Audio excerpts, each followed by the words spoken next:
Hindustan, America और तुर्की दुनिया के तीन अहम मुल्क, तीनों मुल्कों में कट्टर लीडर्स या जमातों की हुकूमतें। तीनों मुल्कों की हुकूमतों को मुल्क के तमाम तबकात की ताईद हासिल नहीं, फिर भी बड़े बड़े फैसले किए जा रहे हैं और निजामों को बदलने की कोशिश की जा रही है। देखते हैं इस हवाले से दुनिया भर से की यह खास रिपोर्ट।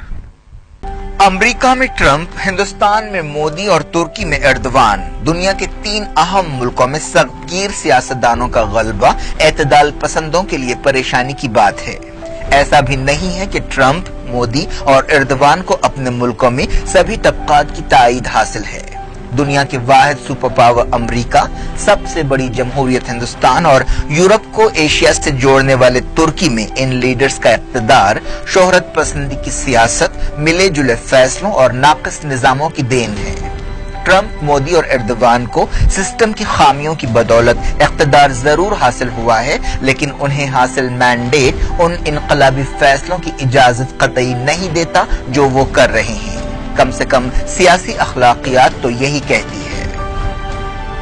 हम सब जानते हैं कि ट्रंप अक्सरियती वोटों से नहीं बल्कि इलेक्टोरल कॉलेज निजाम की बरकतों से सदर बने। अपनी डेमोक्रेटिक मुखालिफ से उन्हें 29 लाख कम वोट मिले थे। अब सवाल यह है कि क्या अक़लियती ताईद रखने वाले सदर को मुल्क की शक्ल बदलने वाले अहम फैसले करने का इख्तियार है। ट्रंप की सदारत के 100 दिन तनाज़ात से भरपूर रहे। वो जुनूनी नारों के घोड़े पर सवार होकर व्हाइट हाउस पहुंचे, अपने हल्के की तस्कीन के लिए दीवार बनाने की बात की, मुसलमानों पर पाबंदियां लगाई, नाकामियों को छुपाने के लिए सीरियन फौज पर बमबारी की गई, अफगानिस्तान में मदर बम गिराया गया। अब कोरिया के आसमान पर खौफनाक जंग के बादल मंडला रहे हैं। क्या दुनिया इस जंग को झेल सकती है? क्या ट्रंप दुनिया को ऐसी आग में झोंकने का हक रखते हैं जिसमें सब कुछ भस्म हो जाएगा? मनफी सियासत करने वाला एक मनफी शख्स दुनिया के लिए मुस्बत नहीं हो सकता। हिंदुस्तान में मोदी की दास्तान भी ट्रंप से अलग नहीं है। ये भी एक मनफी शख्स का मनफी सफर रहा। क्या कोई इस बात से इनकार कर सकता है कि मोदी की सियासी दुकान गुजरात फसादात से चमकी? 2002 से पहले गुजरात से बाहर कौन जानता था उन्हें? मोदी गुजरात तजुर्बे को दोहराने की बात करते हुए वजीर आजम की कुर्सी तक पहुंचे। 2002 से 2014 तक इस सफर के दौरान उन्हें एक सख्तगीर कौम परस्त तंजीम का आशीर्वाद हासिल रहा, जिसकी शाखाएं मुल्क के हर कस्बे, हर गांव में फैली हुई हैं। हिंदुत्व ताकतों ने राम मंदिर के नाम पर 2 सीटों से अपने सफर को आगे बढ़ाया।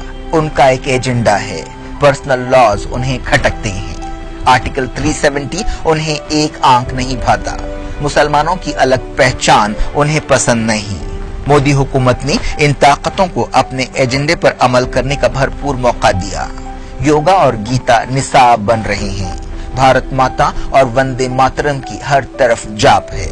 गाय इंसानी जान से ज्यादा कीमती ठहरा दी गई। कॉमन सिविल कोड पर अमल की कोशिशें हो रही हैं। एक जमाती निजाम के ख्वाब देखे जा रहे हैं। हिंदू राष्ट्र की सूरतगरी हो रही है। मनमानी फैसले किए जा रहे हैं। लेकिन सवाल यह है कि क्या मोदियों को मुल्क का निजाम बदलने का मैंडेट हासिल है? इसका जवाब यकीनन ना है। अवामी ताईद के मामले में मोदी ट्रंप से भी पीछे हैं। 2014 के इलेक्शंस में बीजेपी को सिर्फ 31% वोट हासिल हुए। इसका मतलब यह है कि मुल्क के 69% अवाम ने उसकी ताईद नहीं की। मोदी और बीजेपी की तरह एर्दोगान और उनकी एक पार्टी भी जज्बातियत और शोहरत पसंदी की सियासत करते हैं। शुबहात से बालातर मैंडेट की कमी भी उनमें मुश्तरक है।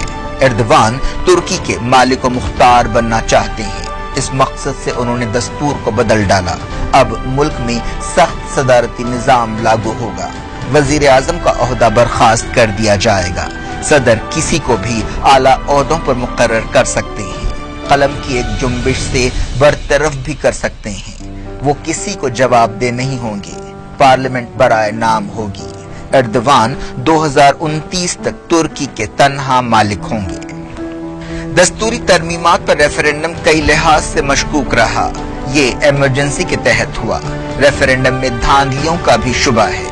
अपोजिशन और आलमी ऑब्जर्वर्स चीखते चिल्लाते रहे और जीत का ऐलान कर दिया गया। अगर रेफरेंडम को सही मान लिया जाए तब भी नतीजा एक बटे हुए तुर्की का इशारा देता है। 51.5% ने हाँ और 48.5% ने ना के हक में वोट दिया। रेफरेंडम के बाद एर्दोगान की सख्तियां और बढ़ गईं। मुखालिफिन की पकड़ धकड़ बरतरफियां फिर से शुरू हो गईं।